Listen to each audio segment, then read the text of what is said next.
성경 말씀은 신약 성경 요한 2서 4절부터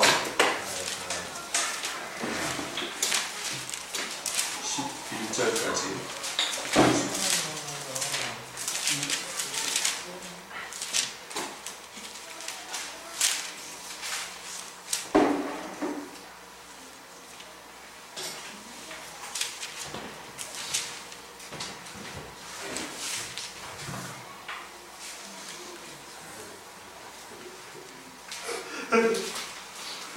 성경 말씀 요한 2서 4절부터 11절까지 시간 함께 보시겠습니다. 요한 2서. 장로는 택하심을 입은 부녀와 그의 자녀에게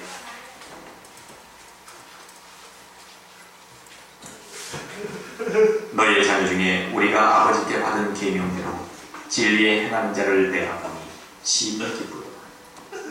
부녀여, 내가 이제 너희에게 구하노니 서로 사랑하자.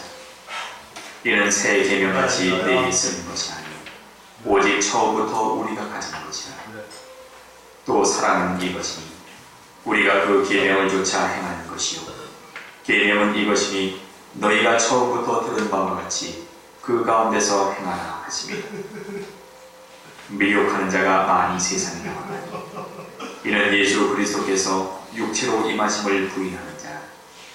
이것이 미혹하는 자요 저 그리스도니 너희는 너희를 삼가 우리의 일한 것을 잃지 말고 오직 온전한 상을 얻으라. 지내쳐 그리스도 교훈 안에 거하지 아니하는 자마다 하나님을 모시지 못하되 교훈 안에 거하는 이 사람이 아버지와 아들을 모시느니라. 누구든지 이 교훈을 가지지 않고 너희에게 나아가거든 그를 집에 들이지도 말고 인사도 마라. 그에게 인사하는 자는 그 악한 일에 참여하는 자입니다. 아멘. 하나님, 이 시간 주님의 말씀 듣기를 원합니다. 주여 오셔서 우리에게 말씀하여 주시옵소서. 예수님의 이름으로 기도합니다. 아멘. 한 주간 평안하셨습니까? 우리가 하나님의 말씀을 통해서 오늘 서로 사랑하자 하는 제목을 가지고 성경 말씀을 함께 보았습니다. 기억이 나시는가 모르겠는데요. 이것은 몇 주에 걸친 연작 설교의 계속입니다. 우리 기독교인이 기독교인으로 살 때, 그것을 다른 말로 얘기하자면 하늘나라 백성으로 살 때 우리의 국적이 이제 세상에서 하늘나라로 바뀐 거예요. 하나님의 나라로 바뀌었어요. 그러면 국적이 바뀌면 뭐가 달라져야 되냐면 그의 그 국적에 따른 법이 달라져야 돼요. 그래서 여러분 그 북한에 살던 사람들은 공산주의가 다스리는 나라에서 살았습니다. 근데 그 사람들 중에 어떤 분들이 탈북을 해서 목숨을 걸고 탈출을 해서 남한에 왔어요. 그런데 남한에 와서도 계속 공산주의자로 살면 되겠어요? 안 되겠어요? 안 되는 것이죠. 남한에서 공산주의자로 사는 사람을 뭐라고 부릅니까? 여러분? 그런 사람들을 혹시 아세요? 그런 분들이 있어요. 숨어서 공산주의자가 아니고 진짜 나는 공산주의자다 그러고 사는 사람들이 있는데 그 사람들이 다 어딨냐면 감옥에 있어요. 미전향 장기수라고 부르죠. 들어보셨습니까? 뭐 6.25 때 또는 그 후에 간첩으로 왔다가 잡히고 그랬는데 계속 나는 북한 사람으로 살 겁니다. 그러면 어떻게 해야겠어요? 감옥에다 집어넣어야지. 거기에서 계속 나는 공산주의자로 살 거예요. 그런 사람들을 계속 감옥에 가둬놓으니까 오래 살았잖아요. 그래서 미전향 장기수라고 했는데 지금 남아있는 사람이 없지 싶어요. 정확한 건 제가 기억이 안 나는데 전에 그 남북 대화할 때 북한에서 조건으로 그 사람들 다 북한으로 보내라 그래서 보냈던 기억이 납니다. 북한에 갔더니 영웅 대접 받고 막 그랬죠. 영웅 대접 받다가 몇 년 있다가 다 없어졌어요. 그 사람들이 지금 살아있나 그런지 몰라요. 북한에서도. 왜 없어졌냐 했는데 여담이지만 이제 남한에서 고생하던 얘기 해야 될 거 아니에요. 그 사람들이 영웅답게. 그래서 방송 같은 데 나와서 우리 어머니, 홀어머니가 나를 28년 동안 목바라지를 했다. 얼마나 고생했는지 모른다. 막 그랬더니 북한 주민들이 다 기함을 한 거예요. 감옥에서 28년이나 살려두는 것도 대단하지만 북한에서 누가 감옥 가면 한 2, 3년이면 옥바라지 하다 다 망해서 다 죽어버리는데 20몇 년 동안 저 집은 어떻게 옥바라지? 이 얘기를 듣다 보니까 느낌이 야, 이 남한의 감옥이 북한에 그냥 사는 것보다 나은 것 같은데? 라는 얘기들이 술렁술렁 돌아서 그 사람들이 방송에 안 나오게 됐다. 그런 얘기 들었습니다. 아무튼 이렇게 국적을 안 바꾸고 남의 나라 가서 살면 피해를 보고 심지어는 감옥에 갇힐 수밖에 없는 것이죠. 그러니까 우리가 국적이 바뀌면 여러분 한국 사람이지만 이민 가서 미국에 가서 미국 국적을 따면 미국 사람은 살아야 될 거 아니에요. 세금을 어디다 내야 됩니까? 미국에다 내야 되죠. 잘못됐을 때 벌금은요? 미국에다 내야 되죠. 범죄를 저지르면 어디 감옥에 갑니까? 미국 감옥에 가죠. 이와 같이 국적이 바뀌면 그 사람에게 적용되는 법률이 바뀝니다. 우리가 천국 백성이 되고 하나님 나라의 백성이 됐기 때문에 우리가 국적이 바뀐 거예요. 영적으로. 그러니까 우리의 사는 이 날 동안에 적용되는 법률이 달라지는 것입니다. 그 전에는 우리가 그냥 세상 방식으로 살아도 괜찮았어요. 왜냐하면 그때는 이 세상에 속하였고 마귀의 나라에 속하였고 마귀의 종노릇 했기 때문에 그때는 마귀가 하자는 대로 죄가 하자는 대로 죄의 법을 따라갔습니다. 근데 이제 국적이 바뀌었으니까 법률이 달라진 거예요. 그러니까 우리가 사는 나라에서 이 달라진 법률에 맞춰서 살아야 되는데 그러면 이 달라진 나라에서의 이 하늘나라에서의 법률 중에서 가장 핵심이 되는 중요 법률이 무엇이냐 하는 거예요. 여러분 우리가 대한민국 국민으로 삽니다만 가장 중심이 되는 핵심 법을 우리가 뭐라고 부릅니까? 헌법이라고 그러죠. 최상위의 법이에요. 그 헌법 중에서도 중요한 것을 맨 앞에다 놓는 것이에요. 대한민국은 민주공화국이다. 뭐 이런 게 이제 맨 앞에서 선포가 되는 거예요. 이 나라는 어떤 나라다. 마찬가지로 하나님의 나라에 들어갔더니 하나님이 정하신 법률이 있는데 그 중에서 가장 앞장선 최고의 법이 무엇이라고 했습니까? 바로 마음을 다, 뜻을 다, 성품을 다하여 네 하나님을 사랑하라 했어요. 그러니까 하나님을 사랑하는 것이 최고의 법률이에요. 그리고 두 번째 법률은 무엇이에요? 네? 두 번째 법률은 바로 내 이웃을 네 몸과 같이 사랑하라 하는 것입니다. 우리가 2주에 걸쳐서 이 법률에 대해서 함께 살펴보았습니다. 자, 오늘도 계속해서 이 법에 대해서 말씀드립니다. 법이라고 하니까 좀 딱딱하죠? 그런데도 제가 계속 법이라고 얘기하는 것은 강조를 하기 위해서 법이라는 것은 지켜두고만 안 지켜두고만이 아니라 그 나라 살려면 반드시 지켜야 되는 것이에요. 맞죠? 그러니까 이 법이 우리의 삶에 실제로 적용이 돼야 돼요. 권고사항이 아닙니다. 우리가 선택할 수 있는 사항이 아니에요. 이것은 반드시 이루어야 될 어떤 사항이에요. 오늘 우리가 요한 2서의 한 대목을 보았습니다. 그런데 여기에서 사도 요한은 편지를 받는 어떤 자매 뭐라고 얘기하냐면 너희 자녀 중에 우리가 아버지께 받은 계명대로 진리 행하는 자를 내가 보니 심히 기쁘다 라고 얘기합니다. 그 교회, 이 편지를 받는 교회 식구들이 하나님의 진리, 계명대로 살고 있는 것을 보니까 내가 참 기쁘다. 그러면서 이제 계속해서 이 논의가 전개되어 나가는데 부녀여 내가 이제 내게 구하노니 서로 사랑하자 이렇게 얘기해요. 자, 앞서서 무슨 얘기했냐면 너희가 계명을 쫓아서 진리 가운데 산다. 그리고 그들에게 무엇이라고 또 덧붙여 얘기하냐면 그러니까 우리가 서로 사랑하자 이렇게 얘기하면서 덧붙여서 사도는 뭐라고 얘기하냐면 이는 새 계명같이 내게 쓰는 것이 아니요 오직 처음부터 우리가 가진 것이다 이렇게 얘기합니다. 내가 이렇게 사랑하자 라고 얘기했는데 우리가 서로 사랑하자 라고 얘기했는데 이게 새로운 법이 아니고 이전부터 우리가 이미 갖고 있고 알고 있던 법이다 라고 설명을 하는 거예요. 여러분 그렇죠? 우리가 이미 살펴보았습니다.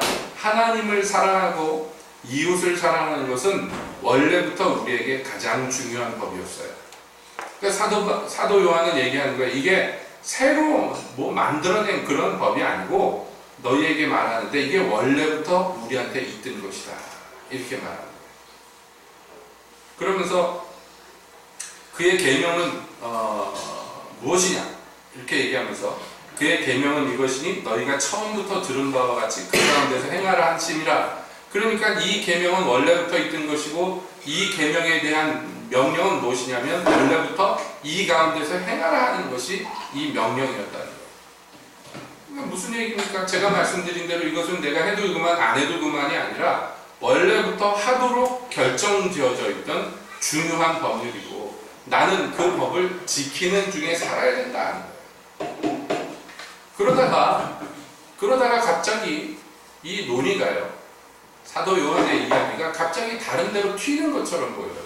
뭐라고 얘기하냐면 미혹하는 자가 많이 세상에 나왔나니 이는 예수 그리스도께서 육체로 임하심을 부인하는 자라. 이것이 미혹하는 자요 적그리스도니 이렇게 나왔어요. 갑자기 서로 사랑하자 얘기가 나오다가 이제 적그리스도, 미혹하는 자 뭐 이런 얘기가 갑자기 나옵니다. 근데 갑자기가 아니에요. 성경은요 다 이렇게 흐름이 있는데 여기 왜 갑자기 미혹하는 자가 세상에 있다라고 얘기합니까? 왜 갑자기 미혹하는 자의 얘기가 나오느냐면 이게 마귀예요. 적그리스도예요. 그런데 뭘 미혹한다는 것입니까? 무엇을 미혹한다는 것이에요? 그들의 미혹하는 중심의 사상은 뭐냐면 예수님이 육체로 이 땅에 인간으로 이 땅에 오신 것을 부인하는 자들이다 이렇게 얘기하는 거예요. 근데 예수님이 이 땅에 오신 인간으로 오신 것을 부인하는 이 사람들은 그러면 이 사상을 가지고 어떤 미혹을 사람들에게 하느냐는 거예요. 이것은 우리가 서로 사랑해야 된다는 이 계명에 굉장히 중요한 단초를 제공합니다. 자, 우리에게 원래부터 있던 계명이 있는데 이것을 사도가 다시 한번 강조해서 얘기해요. 우리가 서로 사랑하자. 그리고 이 법대로 살아야 된다라고 얘기합니다. 그런데 여러분 이것을 못하도록 이 계명이 우리의 삶에서 이루어지지 않도록 하기 위해서 이 땅에서 역사하는 영이 있다는 거예요. 그가 미혹하는 자예요. 그런데 생각해 봅시다. 당연한 얘기지만 마귀는 우리가 서로 사랑하지 않고 우리가 서로 미워하고 시기하고 질투하고 다투고 하는 것을 좋아하죠. 서로 원수되게 하는 것을 좋아합니다. 그리고 그것을 목표로 삼아서 우리에게 와서 여러 가지 작전을 펼치는데 이걸 미혹이라고 해요. 크게 봐서.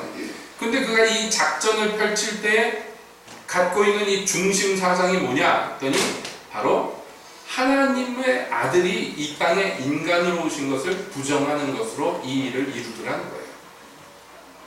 그러니까 예수님이 육체를 입고 온 것과 우리가 서로 사랑하는 것과 굉장히 문제가 이게 밀접하다는 것을 알게 되는 것입니다. 자, 제가 정리를 잘했나 모르겠어요. 여러분들이 이해를 잘 하셨는지 모르겠습니다. 왜냐하면 왜 이해를 제가 여러분께 질문을 하냐면 도대체 예수님이 육체로 이 땅에 오신 것과 우리가 서로 사랑하는 것과 무슨 상관관계가 있는가? 이게 잘 금방 피부에 안 와닿을 수도 있어요. 그것을 제가 이제 이해를 돕기 위해서 설명을 드리는 거니까 주목해서 잘 들으시기 바랍니다. 이거 중요해요. 미혹하는, 즉 마귀가 못 알아듣게 하고 오해하게 하고 잘못 생각하게 만든단 말이에요. 그러니까 지금 이 시간에도 여러분 정신줄 놓으면 마귀 밥이 되는 거예요. 그러니까 잘 들으셔야 돼요. 이건 굉장히 중요한 복음의 핵심이기 때문에 그렇습니다. 보통 우리가 적그리스도 그러면 무섭게 생각합니다. 왜냐하면 적그리스도가 언제 많이 언급되느냐면 말세 대환란 때 적그리스도를 주로 많이 얘기합니다. 적그리스도라는 것은 그리스도인 척하고 나타나지만 사실은 그리스도가 아닌 그리스도와 정반대의 원수된 자를 의미하고 이 적그리스도가 마침내 맨 마지막 대환란 때 이 땅에 임해서 자기가 메시아인 척해서 많은 사람들을 미혹시킬 거예요. 여기 미혹의 대상은 세상 사람들이 아니라 교회입니다. 적그리스도가 나타나서 내가 그리스도다 그런데 누가 그를 쫓을 거예요? 기독교인들이 쫓을 거예요. 저분이 그리스도구나 하고 쫓을 거예요. 그걸 위해서 맨 마지막에 나타나는 이 멸망의 아들 적그리스도가 있습니다. 그러나 성경을 보면요, 그 마지막 적그리스도가 오기 전에 계속해서 그 마지막 적그리스도의 조그만 적그리스도들이 계속 나타납니다. 이 초대교회 때로부터 말세까지 계속 성경이 얘기하는 거예요. 적그리스도가 오리라 하는 말을 들었거니와 이미 너희 중에 있다고 성경은 얘기합니다. 그러니까 이게 계속 있는 거예요. 그 역사가 있다가 마침내 최후의 그 오리를 했던 적그리스도가 짠 나타날 때 이 일이 완성될 거예요. 그 전에도 적그리스도의 영은 계속해서 역사합니다. 여러 가지 양식으로 역사하는데 그런 적그리스도에 대해서 성경은 단호하게 얘기하는데 요한 사도는 뭐라고 그러냐면 그리스도가 육체로 오신 것을 부인하는 자들이 적그리스도다 이렇게 얘기해요. 그러니까 이 상관관계를 잘 이해를 하셔야 돼요. 그러면 생각해 봅시다. 예수님이 육체로 오신 것을 부인하는 게 뭐가 그렇게 큰 문제인가? 왜냐하면 예수님이 이 땅에 오신 것을 부인하는 게 아니에요. 이 사람들은 예수님이 하나님의 아들이신 것도 인정하고 예수님이 우리를 구원하기 위해서 인간 세상에 왔다는 것도 인정해요. 딱 한 가지를 미혹시키는데 뭐냐면 그분이 우리 같은 인간으로 오셨다는 것을 부인한단 말이에요. 이게 적그리스도의 영들의 특징이라는 얘기하는 거예요. 그러면 왜 마귀는 예수님이 육체로 이 땅에 오신 것을 부인하려고 할까요? 왜 그것을 미혹하려고 할까요? 우리가 적의 입장에서 생각해 볼 필요가 있어요. 이게 마귀에게 굉장히 중요하기 때문에 이렇게 했다는 거예요. 그렇기 때문에 만약에 이 미혹에 넘어가면 이전에 어떤 신앙생활을 했든지 그 상을 다 잃어버릴 거라고 얘기합니다. 뿐만 아니라 이 주님의 교훈에서 지나쳐서 잘못된 교훈에 빠지게 되면 이 사람은 하나님을 모시지 못하게 된다고까지 얘기해요. 여러분 이런 경우를 실제로 우리가 종종 보게 됩니다. 뭐 극단적으로 얘기하면 이단에 빠져가지고 그 이단 교회 가가지고 그냥 인생을 마치는 사람들이 있어요. 그 사람들 중에 많은 다수가 원래 교회 다니던 사람, 원래 신앙생활 하던 사람들이라는 걸 여러분이 아셔야 됩니다. 그래서 어느 이단 단체든지요 항상 간증으로 내세우는 사람들은 누구냐면 기존 교회 오래 신앙생활한 사람들, 거기에서 집사, 권사, 장로하던 사람, 심지어 목사하던 사람들까지 내세워서 내가 대한예수교 장로회 무슨 교회 몇십 년 봉사한 무슨 권사인데 뭐 이러면서 자기 간증을 합니다. 그러니까 이 사람들의 결국에 어떻게 됐냐면 이전에 신앙생활했던 모든 공을 다 날려버릴 뿐만 아니라 심지어는 하나님도 더 이상 섬길 수 없게 되어버리더라고요. 이 잘못된 미혹에 빠져버립니다. 그래서 사도는 단호하게 뭐라고까지 얘기하냐면 이런 가르침을 가르치는 자들과 길에 만났을 때 인사도 하지 마라. 이거는 인사만 하지 말라 이런 문자적인 의미가 아니라 얼마나 단호한 자세를 가져야 될 것인가를 우리에게 분명히 얘기하는 거예요.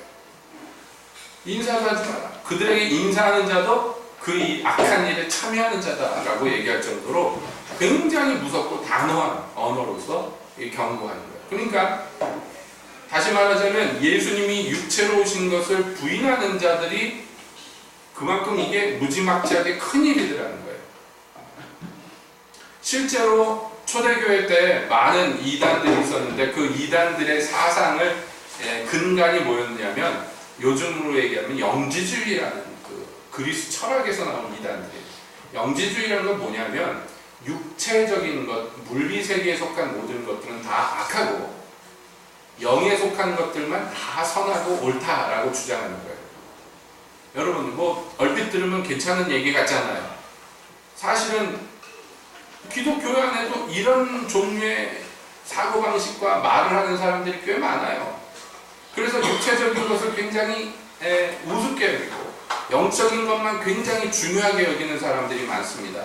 영적인 게 중요하지 않다는 얘기가 아니에요. 오해하지 마세요. 우리가 이번 부흥회 때도 그런 얘기 들으셨을 거예요. 뭐냐면 영적으로 막 은사도 넘치고 능력도 넘치는 사람이 막 엉터리 같은 짓을 해. 왜냐? 그의 마음이 영과 함께 움직이지 않았기 때문입니다. 마음으로 기도하고 영으로 기도하고 영으로 찬양하고 마음으로 찬양하고 이게 같이 나가야 되는데 그 사람의 영은 막 앞장서 나가는데요. 그 사람의 생각, 사상, 마음 이거는 계속 그냥 옛 생활에 머물러 있어요. 이 괴리가 커지면 커질수록 이 결국은 굉장히 심각한 끝을 보게 됩니다. 그래서 막 굉장히 능력도 많고 신령한 사람들이 무리하고 사람들에게 막 고집스럽게 죄송한 얘기지만 막 꼴통같이 구는 거예요. 하나님께 막 열심히 있고 성경을 막 백독 천독했는데 사람에게 친절하지 않고 막 이런 것들을 보면서 어떻게 저럴 수 있을까? 저 사람이 그러면 신앙생활은 다 거짓말인가? 아닙니다. 이게 균형이 안 잡혀서 그래요. 예? 그 균형이 안 잡히게 된 이유 중에 하나가 뭐냐면 그 사람 안에 있는 사고방식 중에 이런 종류의 사고방식이 있다는 거예요. 영적인 것만 최고고 육적인 모든 것들은 다 가치가 없다고 여깁니다. 그러다 보니까 어떻게 되냐면은 교회 가서 신앙생활은 막 뜨겁게 하는데 집에 와서 남편한테 따순 밥을 안 차려줘. 뭐 이런 거죠. 예. 왜냐하면 부신 남편, 예수도 안 믿고 지질이 전도해도 말도 안 듣는 이 못돼 먹은 남편한테 마음이 별로 안 가요. 하나님, 우리 하나님만 마음에 가요. 예. 하나님이라도 잘 섬기니까 그거는 좀 나은지 모르겠어요. 그러나 하나님은 그거 기뻐하지 않습니다. 우리가 지금 이 나라의 법률에 대해서 얘기하는데 그렇기 때문에 이게 중요한 거예요. 예수님이 육체로 오신 것을 부인할 때 어떤 일이 벌어지는가 생각해 보세요. 그 사람들은요, 예수님이 왜 육체로 온 것을 부인하느냐 하면 예수님이 우리 같은 더러운 몸뚱아리를 입고 올 리가 없다는 거예요. 하나님의 아들이.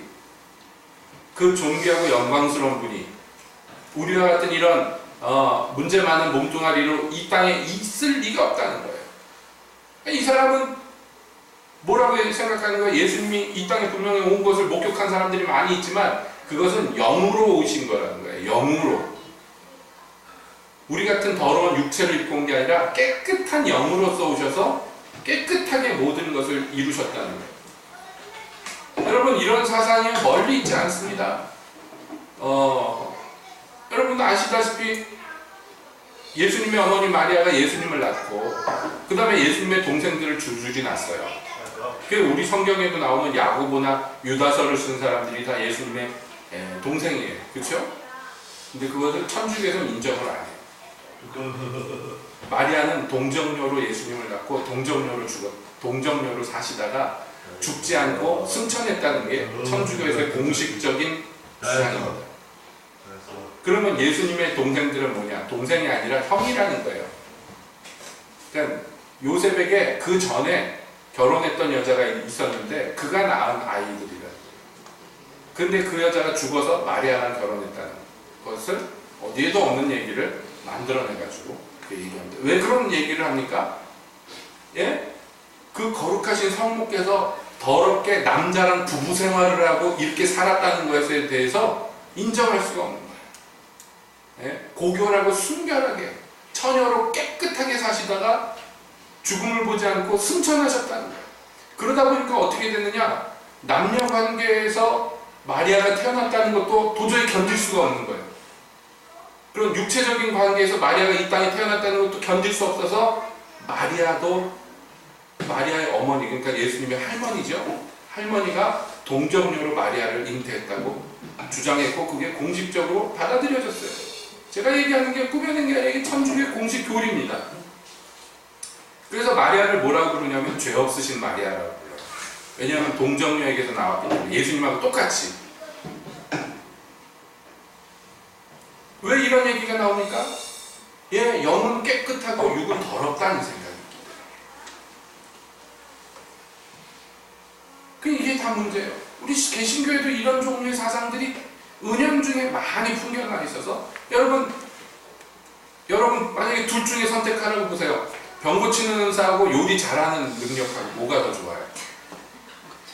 선택하라고 뭐가 더 좋아요? 여러분 말할 것도 없지. 병 고치는 은사가 훨씬 좋지. 그렇지 않아요? 저 같아도 그거 선택하겠어요. 물론 요리 잘하는 능력이 병 고치는 은사만큼 가치 있다는 건 아니에요. 근데 이것에 대해서 전혀 무가치.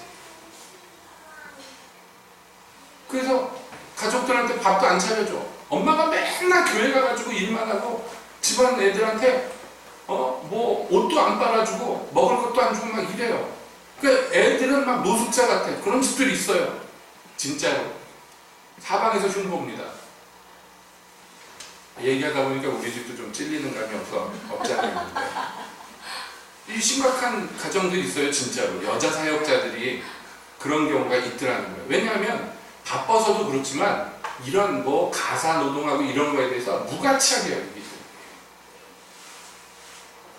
그래서 애들이 잘 자라면 참 좋은데 그렇지 않은 가정들도 많아요. 그렇지 않은 가정들도 많아요. 저희 오촌 당숙네가 있는데, 그러니까 조금 촌수가 멀죠. 저희 뭐라고 얘기해야 되나요? 아버지와 사촌지간에 있는 한 가정이 있는데 거기에 어머니가 그렇게 신앙생활을 열심히 한 정말 누가 봐도 훌륭하십니다. 그런데 그 자녀들이 3남매가 신앙생활을 한 사람 하나도 없어요. 그리고 신앙생활을 안 하는 정도가 아니고 굉장히 안 좋은 사람들, 친척들 중에 경원식 받는 사람. 할머니 살아계실 때 그 집에 가면 이 갭이 너무 큰 거예요. 어머니와 자녀들의 말하는 것도 다르고 행동하는 것도 다르고. 어머니는 굉장히 품이 있고 굉장히 고상한데 이 자녀들은 굉장히 무식해. 말하는 것 자체가.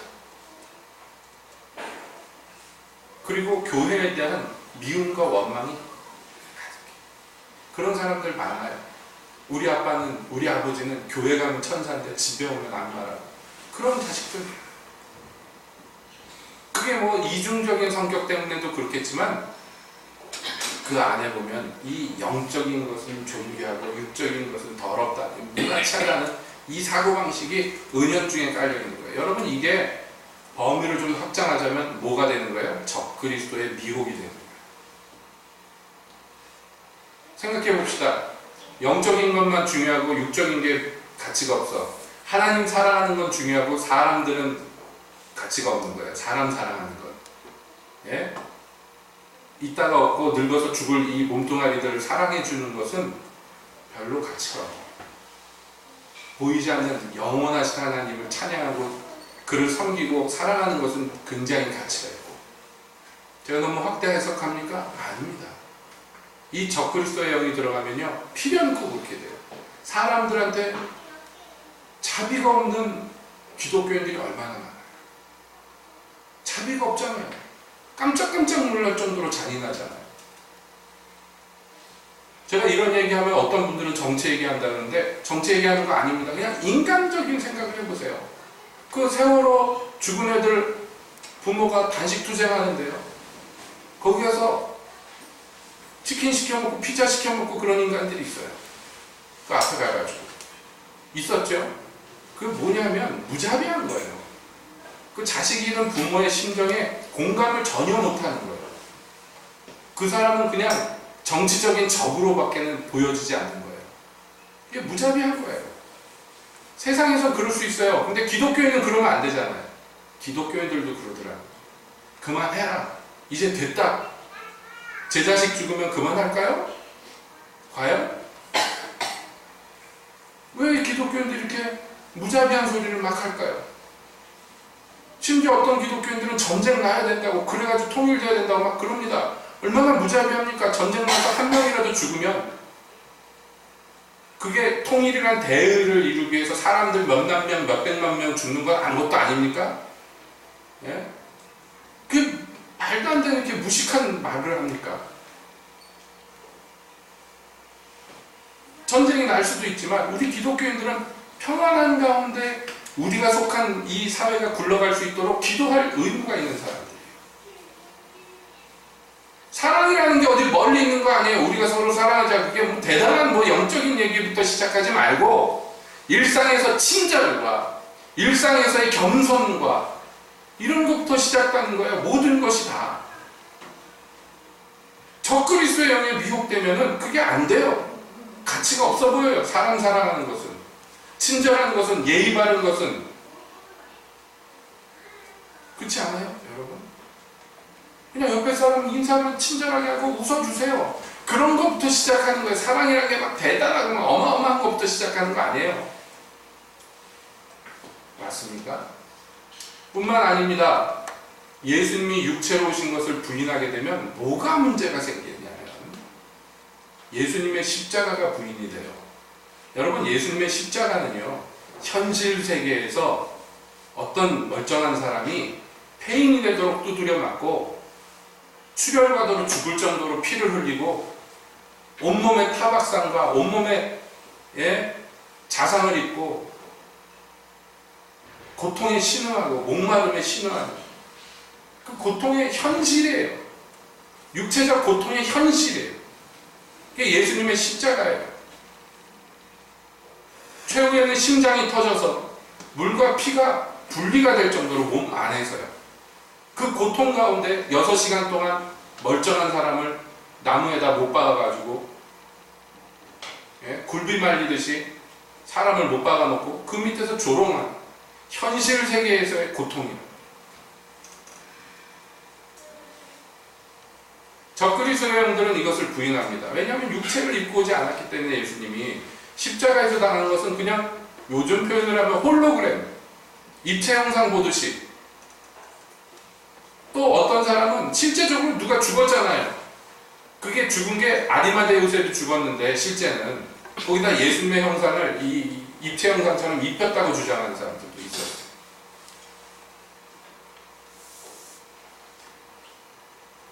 이게 왜 중요하냐? 십자가가 중요하지만 오늘 주제 서로 사랑하는 것에도 굉장히 중요한데요. 요한일서에서는 이렇게 얘기합니다. 하나님이 우리를 먼저 사랑하셔서 그 아들을 우리를 위해서 화목제물로 보내셨다라고 선포해요.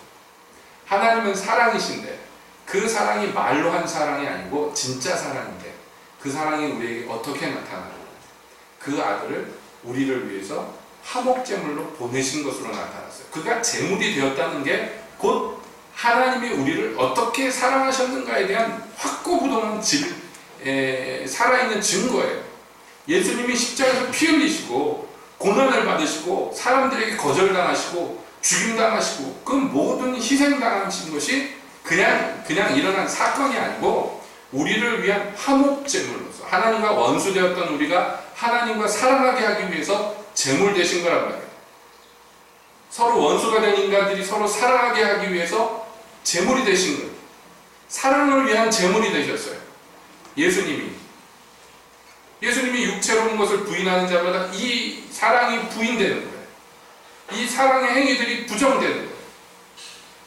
우리가 서로 형제를 사랑해야 되는데, 우리가 서로 사랑해야 되는데, 성경은 뭐라고 얘기하느냐면, 이렇게 얘기합니다. 사랑은 여기 있으니 우리가 하나님을 사랑하는 것이 아니요 오직 하나님이 우리를 사랑하사 우리 죄를 위하여 화목제로 그 아들을 보내셨습니다. 사랑하는 자들아, 하나님이 이같이 우리를 사랑하셨은즉 우리도 서로 사랑하는 것이 마땅하도다. 요한일서 4장에서 얘기하는 거예요. 예수님이 화목제물이 되심으로 하나님의 사랑이 무엇인지를 우리가 알게 됐어요. 그리고 우리가 서로 사랑해야 되는데 왜 해야 됩니까? 라고 얘기한다면 하나님이 이렇게 우리를 사랑하셨으니까 우리가 서로 사랑하는 게 마땅하다. 지극히 당연하다. 지극히 당연하다. 뿐만 아니에요. 우리가 서로 사랑해야 되는 것이 오늘 읽은 본문에는 새로운 발명품이 새로운 나온 계명이 아니고 원래부터 있던 거다 얘기했지만 예수님은 이것을 새 계명이라고도 얘기하셨어요. 그래서 요한복음 13장에서 말씀하셨어요. 붙잡히기 전날 밤에 예수님이 제자들에게 말씀하셨어요. 새 계명을 너희에게 주니 너희가 서로 사랑하라. 이렇게 말씀하셨어요. 그런데 거기에서 뭐라고 더 정확하게 얘기하면 새 계명을 너희한테 주는데 서로 사랑하라. 그리고 덧붙여서 이렇게 얘기하십니다. 내가 너희를 사랑한 것 같이 너희도 서로 사랑하라. 그러니까 우리가 서로 사랑하는 것은 바꿔 얘기하자면 예수님이 하나님의 사랑의 증거로서 우리를 위해서 희생제물 되시고 화목제물이 되셨기 때문에 사랑하는 게 당연한 것이고 예수님이 그렇게 우리를 사랑하셨기 때문에 그 사랑하시는 것을 보고 우리가 서로 사랑하는 거예요. 내가 너희를 사랑하는 것 같이 너희도 서로 사랑하라. 그러니까 우리가 서로 사랑하는 것은 명백한 기준이 명백한 모범이 있어요. 그게 뭐냐면 예수님이 우리를 사랑하신 것, 하나님이 우리를 사랑하신 것. 그것이에요. 그게 우리가 서로 사랑하는 이유가 되고 서로 사랑하는 모범이 된단 말이에요. 그런데 이게 마귀가 와서 미혹하면, 그래서 예수님이 우리를 위해서 이렇게 피 흘려 주신 것, 우리를 위해서 자기를 내주신 것, 하나님이 자기 아들을, 사랑하는 아들을 우리에게 내주신 것, 이게 다 부정이 되면 고로 우리의 사랑해야 되는 이 법률이 다 훼손돼 버려요. 그러니까 마귀가 목숨을 걸고 미혹하는 거예요. 이 적그리스도의 형들이 그래서 예수님의 십자가를, 그 십자가로 나타나는 사랑을 부인되게 만들고 오해하게 만들었어요. 궁극적으로는 서로 사랑하는 우리의 이 계명이 무너지게 만든다. 그런데 이것이 무너지면 어떻게 된다고요? 우리가 하나님을 섬길 수 없게 된다고요. 왜 그런가에 대해서는 이미 지난 시간에도 많이 말씀드렸어요. 우리가 서로 사랑 안 해버리면 하나님과도 사랑할 수가 없게 된단 말이에요. 우리가 하나님을 사랑하면 형제를 사랑하게 되고, 우리가 형제를 사랑 안 해버리면 하나님도 사랑할 수 없게 돼요. 이게 서로 뗄래야 뗄 수 없는 하나의 계명이란 말이에요. 사랑이라는 계명이. 그러니까 마귀는 이것을 어떻게든지 훼손시키고 어떻게든지 이것을 못하게 만들어요. 그래서 미혹된 자들은 말합니다. 내가 저 사람을 사랑할 수 없는 이유 18가지 얘기할 수 있어요. 금방 1, 2분 내에 다 얘기할 수 있어요. 얘기할 수 없어요? 내가 내 남편을 미워할 수밖에 없는 10가지 이유 대봐라. 그러면 대부분의 아줌마들이 순식간에 될 거예요. 10가지 모자라요. 그죠? 아닙니까? 우리 교회는 안 그렇습니까? 내가 우리 예펜네를 싫어할 수밖에 없는, 우리 마누라가 나를 섭섭하게 한 이유 18가지. 금방 돼. 막 하다 18가지 좀 더 하면 안 될까요? 뭐 이런 얘기가 나올 거예요. 세상에서는 그럴지 모르지만 교회에서는 이러면 안 된단 말이에요. 교회에서는 그러면 안 돼요. 우리의 법이 그렇지 않아요. 또 단지 법 규정으로서 우리가 지킬 것 뿐만 아니라 우리가 하나님의 백성으로 하나님과 관계하기 위해서, 하나님과 교제하기 위해서는요, 필연코 형제를 사랑하는 것이 앞장서야 돼요. 그러니까 이게 해도 되고 안 해도 되는 게 아니에요. 요한일서에서 똑같이 얘기해요. 사랑하는 자들아, 내가 새 계명을 너희에게 쓰는 것이 아니고 너희가 처음부터 가진 옛 계명이니 이 옛 계명은 너희의 들은다 말씀은 이거니와 내가 다시 너희에게 새 계명을 쓰노니 저에게와 너희에게도 참된 것이라. 그러면서 뭘 얘기하냐? 그 형제를 사랑해야 된다.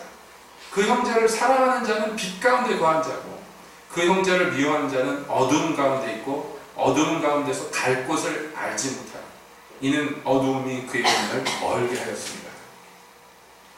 그래서 사랑 못하면 볼장 다 본 거예요. 어디로 가야 될지 무엇을 해야 될지도 모르는 사람이 되고, 그가 빛 가운데 있다고 아무리 주장해도 어두움 가운데 있는 자고, 그가 하나님을 사랑한다고 아무리 거짓말을 쳐도 하나님을 사랑할 수가 없는 자리에 있는 사람. 이게 너희에게 원래부터 있는 계명인데 마치 새 계명처럼 다시 한번 너희에게 강조해서 말한다 라고 얘기합니다. 우리에게 이것이 중요해요. 우리가 형제를 사랑하면 어떻게 되느냐 하면 사망에서 옮겨 생명에 들어간 줄 알거니와 사랑치 아니하는 자는 사망에 거하느니라. 무서운 말씀이죠.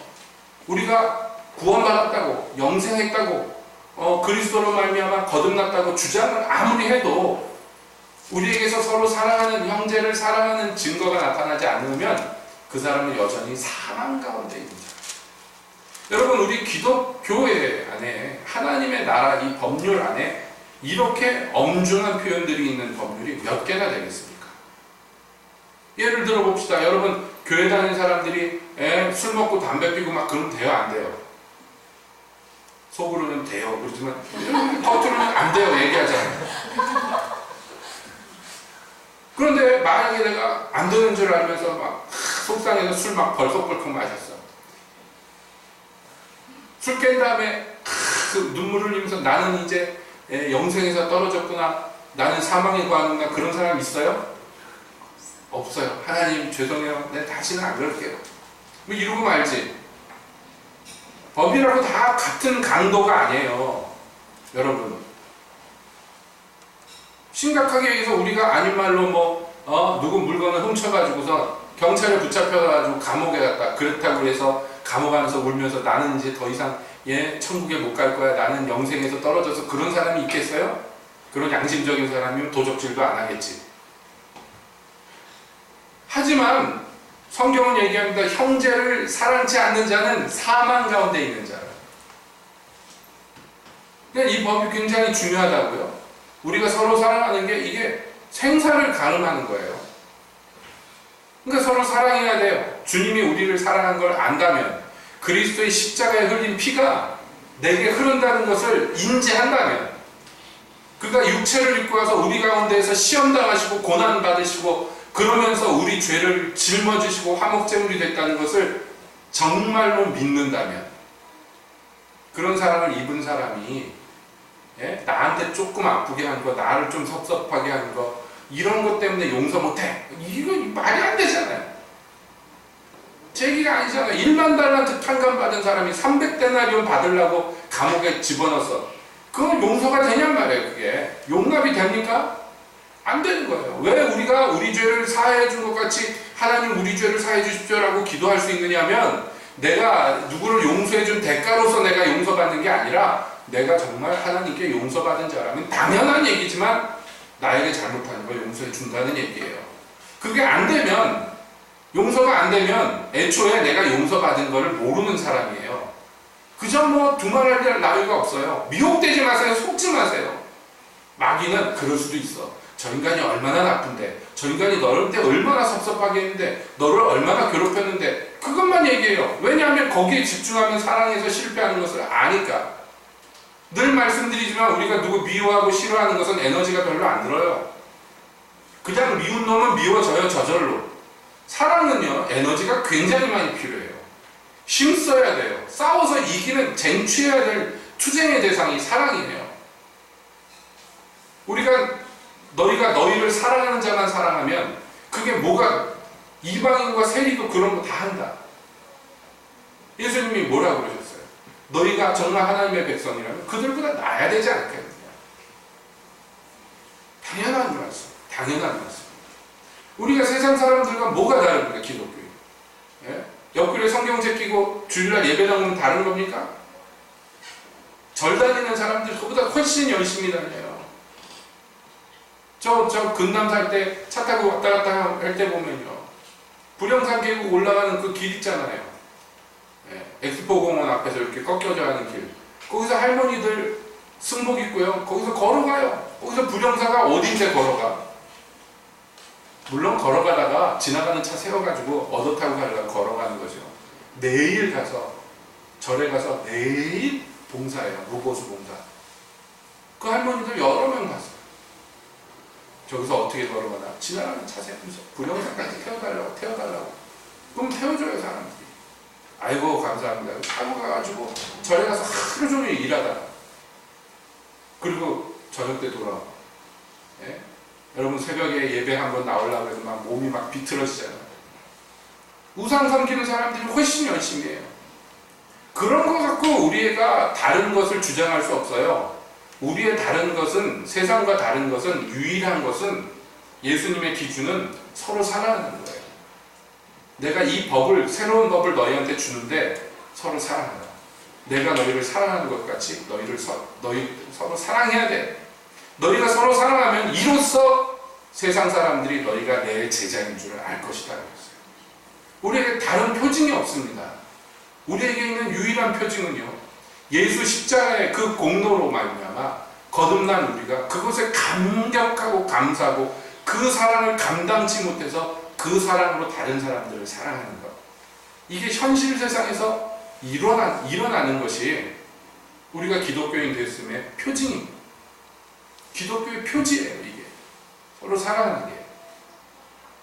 여러분, 정말 이 사랑을 입었다고 믿는다면, 여러분, 미혹되지 않은 눈으로 똑바로 주님의 진리를 쳐다보십시오. 사랑합시다.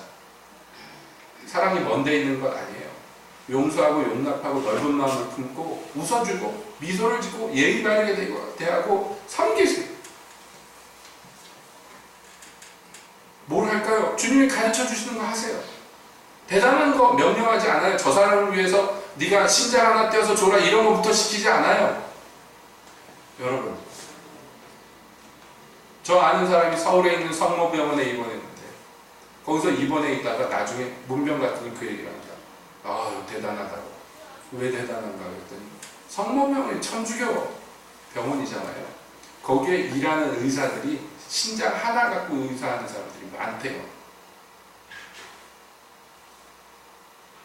그 보니까 회진하는데 보니까 얘기를 듣잖아요. 오래 입원돼 있으니까 의사들이 환자가 막 신부전증 걸려서 신장 이식해야 되는데 이식해줄 사람이 없으면 자기랑 타임 맞으면 자기 신장을 떼어줘. 훌륭한 존경받을 만하잖아요. 여러분, 그런 거 우리더러 하라고 하면 여러분 용감하게 할 수 있겠어요? 예? 간 좀 떼어주실래요? 예? 우리가 상식적으로 알잖아요. 간이 절반 정도 떼어도 원래 크기로 자란다는 거 알잖아요. 그래도 그거 함부로 못해요. 예. 그런 것부터 하나님이 시키지 않는다니까. 미소 한번 짓는 거, 눈으로 웃음 한번 짓는 거, 인사 한번 하는 거. 여러분, 이거부터 해야 돼요. 한국 사람들, 특히 한국 기독교인들 이거부터 해야 돼요. 예. 제가 필리핀 갔다가 한 일주일만 있다가 와도 뭐가 달라요. 필리핀에서는 사람들이 눈만 마주쳐도 하이 인사하고요. 굿모닝, 굿애프터는 맨날 인사해요. 왜냐면 미국 문화가 들어가가지고요. 눈만 마주쳐도 웃어요. 하루 종일 웃다 보면은 한국에 오면 내가 얼마나 안 웃고 사는지가 느껴져요. 한국 사람들은 마음 정이라고 포장해가지고 마음으로만 인사하지 실제로도 인사 안 해요. 웃어주지도 않아. 저놈이 날 뭐 웃지? 나한테 뭘 사기를 치려고 그러나? 이러고서 하이 하고 땡큐 이게 입에 붙어요. 그 영어권 사람들 사회에서 좀만 있으면 하루 종일 땡큐, 하루 종일 땡큐. 중국에 가도 마찬가지예요. 하루 종일 시시, 하루 종일 시시. 외국이니까 더 열심히 해야 돼. 말도 안 통하니까 더 웃어줘야 돼. 한국에 오면요. 여러분, 이런 것부터 우리가 세상 사람과 다른 것을 보여줘야 됩니다. 예수님이 우리 서로 사랑하게 하기 위해서 피 흘려주셨습니다. 하나님이 그 아들 예수를 우리를 위해서 이렇게 내어주셨습니다. 마귀에게 미혹당하지 말고 서로 사랑하자는 이 법을 이루십시오. 이 법이 모든 법을 이루게 합니다. 그래서 서로 사랑하는 우리 새빛교회, 칭송받는 우리 새빛교회 되기를 예수님의 이름으로 축복드립니다. 기도하겠습니다.